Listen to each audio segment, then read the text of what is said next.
Did you sort of when you catch yourself doing that Spinal Tap moment, complaining about small bread? Yeah. You know what I mean? Do you ever sort of find?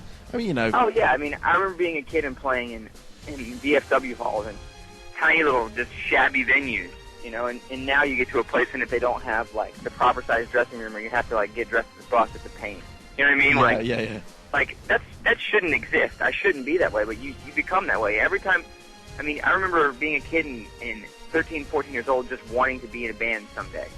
And then you get in a band, and then you just want to play one show. And then you play one show, and you just want people to sing along. And then people sing along, and you just want to make one record. And you make one record, you just want the record to sell. Then the record sells, and you just want your next record to sell. You know what I mean? Like, well, it's ambition. I suppose that's what ambition is, isn't it? It is. It's ambition, but you have to make sure the ambition is rooted in something. I think bands today and so many acts of music today in the UK, in Australia, in America, in Japan, wherever you are, in the West Indies even, I don't even know, wherever you're from, and there's so many bands these days that are being in a band just to be in a band because it's cool. And I think people see right through that. I think you should do what you do for a reason. Yeah. And I'm not saying everyone should believe what I believe, or everyone should believe what you believe, but I think everyone should do what they do because they have a feeling, and because they have a passion for it. And I think once you can mix that ambition with passion as opposed to mix that ambition with just goals to make money is when the ambition actually works. Yeah, well, you stop doing it for the right reasons, and it's when, kids can smell that a mile away. Oh, that was my next sentence, and that's amazing that you said that because they can. Regardless if the kid's 14 years old and is just into the next trend, he still knows what's fake and what's real. Yeah, totally. If someone means it on stage, I mean, like, take a guy like Gerard Way. Like, he's in an extremely popular band, but that guy means everything that comes out of his mouth. You know what I mean? And that's why it's so potent and so real, because he means every bit of it. And I suppose that's why we can't really name the fakers, because they never get anywhere, because you can't be. You're right. Also, okay, just sort of finishing up, like, obviously, there's an enormous discrepancy with, like, you're just spastically big in the US, just, like, so huge.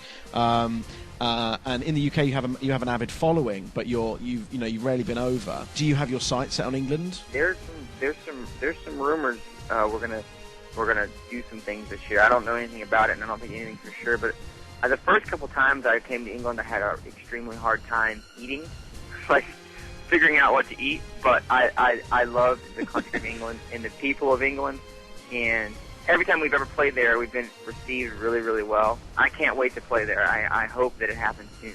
So. It just seems strange that in the sort of, the general world touring kind of gambit thing, that you haven't toured here as much, especially, it's like I really say, considering your size. It's really weird. I wish I had a good answer to that, because I don't. Like, no one, like, we don't wake up in the morning and go, we don't want to go to Fuck England. Like, yeah. Yeah, that doesn't happen.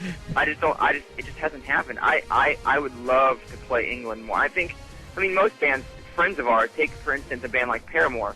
Yeah. Paramore comes to England constantly. Yeah. You know what I mean? Like, bands, like, go to England as much as they tour in America. And I think because the English music following is as big, if not bigger than the music following in America. So I don't know why we don't. I mean, you guys have, all these great magazines. I don't know why we don't. There's such great, such great music publicity there, though. You guys, so many magazines. You know what I mean? Like, there's so much going on there, and the kids are so receptive. I wish I had a better answer. You're kind of waking me up now and making me think. Oh, that's always good. Aaron, thanks so much for speaking to us, mate. You have a wonderful evening, my friend. You too, man. Have a good day. The end.